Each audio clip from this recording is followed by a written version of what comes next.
प्रभु किसका ध्यान करते हैं? महाभारत में आता है, एक बार उद्धव श्री कृष्ण के महल में पहुँचे। उद्धव ने महल में चारों ओर ढूंढा, श्री कृष्ण का कहीं पता नहीं चला। उद्धव पहरेदारों से पूछा, प्रभु कहाँ गए हैं? पहरेदारों ने कहा, अभी वे पूजा कक्ष में ध्यान कर रहे हैं। उद्धव चकित हुए कि प्रभु को भी ध्यान करने की आवश्यकता पड़ती है क्या? वे पूजा कक्ष की ओर बढ़े।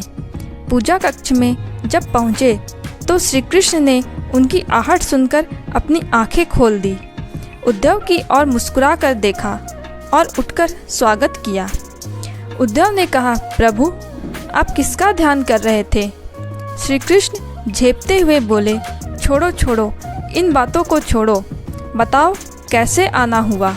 चलो बैठते हैं, बहुत दिनों के बाद आए। दोनों में दोस्ती भी थी। श्री कृष्ण तो उन्हें मित्रवत प्यार करते थे, परंतु उद्धव जी उनके ईश्वर रूप से परिचित थे और उनके चरणों में विशिष्ट प्रेम और भक्ति रखते थे। श्री कृष्ण उन्हें अपने कक्ष की ओर ले चलने लगे। उद्धव ने कहा, प्रभु आप बताएं कि आप किसका ध्यान कर रहे थे?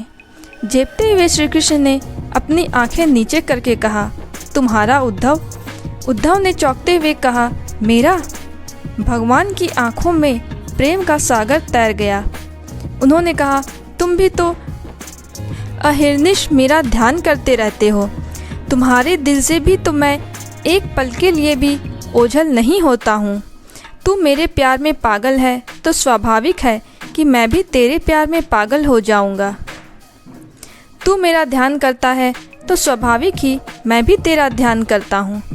भगवान की भक्त वत्सलता देखकर उद्धव फूट फूट कर रो पड़े।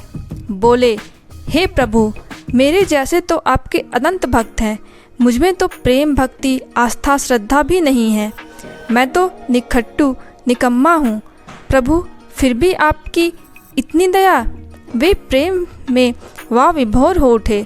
सोचो, भगवान जिस जीव का ध्यान करते हों उस जीव का भला कैसे कोई बाल भी बांका कर सकता है?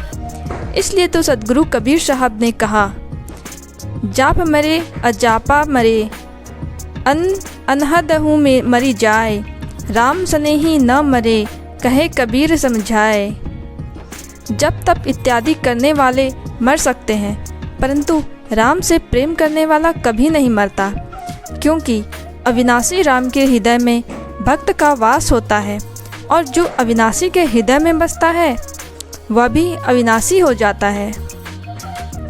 इसी को तो सद्गुरु कबीर साहब ने कहा, राम मरे तो हम मरे, नातर मरे बलाए, अविनाशी के चेटवा, मरे न मारा जाए। हम न मरे मरी है संसारा, हमको मिला जियावन हारा। हरि मरी है तो हमहू मरी हैं, हरि न मरे हम काहे को मरी हैं। अगर राम मरेगा तो मैं मरूंगा, अगर राम नहीं मरता तो मैं कैसे मरूंगा? अविनाशी का अंश, अविनाशी का भक्त, अविनाशी का प्रेमी न मरता है न मारा जाता है। हम लोगों के हृदय में राम के प्रति जितनी एक निष्ठा होनी चाहिए उतनी नहीं हो पाती है। हम लोग जितना संसार की वस्तु, व्यक्ति, परिस्थिति इत्यादि को अपना सगा मानते हैं, जितना मोह करते हैं, उतना राम से नहीं कर पाते हैं। राम हमारे लिए टाइम पास की वस्तु है। अगर पूछा जाए कि अरे भाई, तुम सत्संग नहीं आते, ध्यान नहीं करते, जप तप नहीं करते, तो अक्सर लोग कहते हैं, क्या करें, समय नहीं मिलता। मतलब हम जिस राम के हैं उनके लिए हमारे पास समय नहीं है, और जिस संसार से हमारा 2-4 दिन का संबंध है उसके लिए हमारे पास 24 घंटों का अवसर है। हमने प्रभु को अखबार पढ़ने से भी ज़्यादा महत्वहीन समझा। हमने प्रभु को अपने दोस्त यारों से गप्पबाजी मारने से भी ज़्यादा महत्वहीन समझा। हमने प्रभु को सीरियल और मन बहलाव के अन्य साधनों में डूबने से भी ज़्यादा महत्वहीन समझा। धन, पद, परिवार आदि हमारे लिए महत्वपूर्ण है। इन सब से अगर समय बचेगा तो हम राम के बारे में सोचेंगे, वह भी इसलिए जिससे कि हमारा धन बना रहे, हमारा परिवार से लंबे समय तक संबंध बना रहे, हमारा पद अक्षुण्ण हो। तात्पर्य, राम से प्रेम राम के कारण नहीं है। अभी हम लोगों का प्रभु से प्रेम नहीं है।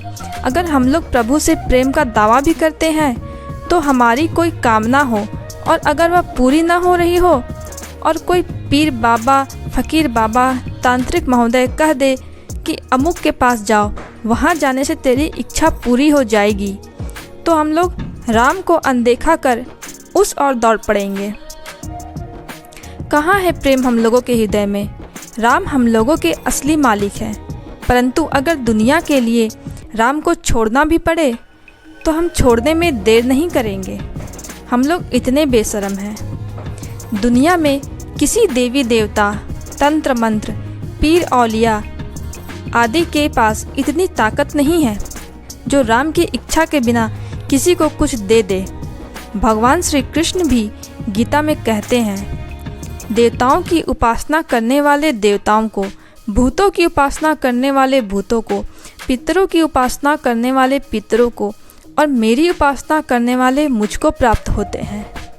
साथ साथ में उन्होंने यह भी कहा, भूतों, देवताओं, पितरों को पूजने वाले उसी फल को पाते हैं जिस फल को मैं निर्धारित करता हूँ।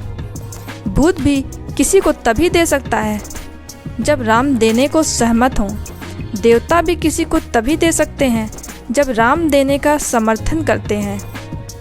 ग्रह, ये शनि, ये केतु, ये राहु आपके मित्र तभी बन सकते हैं जब राम इन्हें आपका मित्र बनाना चाहते हैं। प्रभु की सृष्टि में कुछ भी मनमाना नहीं चलता। सबके मालिक, सबके स्वामी राम हैं। अखिल सृष्टि राम का ही तो आज्ञा पालन करती है।